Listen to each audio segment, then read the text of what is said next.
Hey, Marcus here. Hey, if you've recently moved from being a developer into management, it can be a tough transition. But what I want to talk to you today about is the importance of giving up coding, at least production coding, for a while. And this is probably the first in a 2 or 3 part series. Okay, so here's the thing. You love to code. As somebody I know recently said, and they're the vice president of engineering, they said, you know what, my greatest day, if I could just be in the IDE all day long, that would be phenomenal. I would just love to get lost in there again. I get it. I was a coder. Okay, I remember the thrill, the immediate thrill when my brain lit up when I created something. And heck, even right now as we talk about it, I'm wondering, can I work a little coding into my day? But here's the thing. If you have a team of people that you manage, you cannot afford to think that way. All right? You have to realize that your job is not to create software. Your job is to create a software team. Okay? Let me say that again.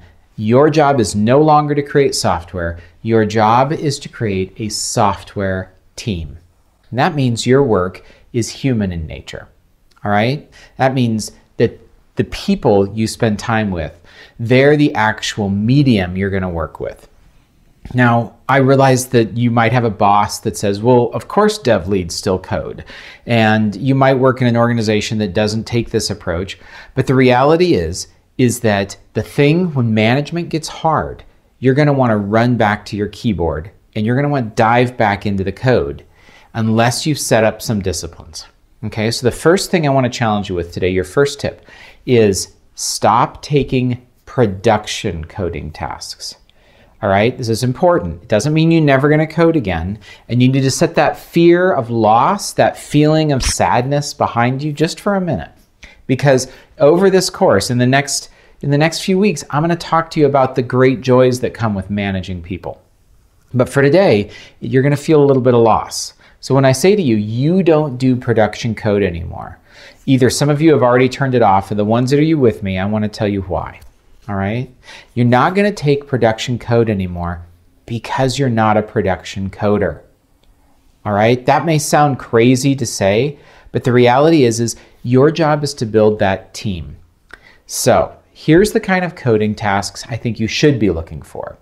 You should be looking for prototyping activities. When there's a project and you want to dive in and do a little light prototyping, as long as it doesn't block a production task, fair game.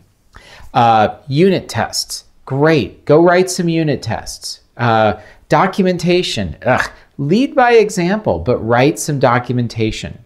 And here's some of my other favorites. Internal tools.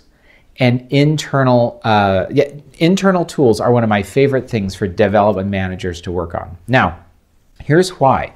As a development manager, you do realize that better tools help your team work better, okay? And as you look above the organization at everyone kind of below it and you watch how they interact, I know you're thinking, you know, should we be on Kanban instead of Scrum? And should we use, you know, Jira instead of Pivotal? And should I have some integration between our time tracker and this other thing? Great, that's exactly where you should be working. All right? Because that is not production code. Those are tool sets and integrations that are help your team going to be more effective. Now, at some point, you probably need to hand even that work over to a production coder. But the reality is today, I want you to sit down and make a list of non-production coding tasks that you could put on your plate, not to keep you distracted from people, but so that you satisfy some of those urges to stay close to the code, and so that you actually help your team build out a better process and a better tool set. All right, you can find me at marcusblankenship.com. Join my newsletter, share this on Facebook or Twitter, and talk to you soon. Good luck.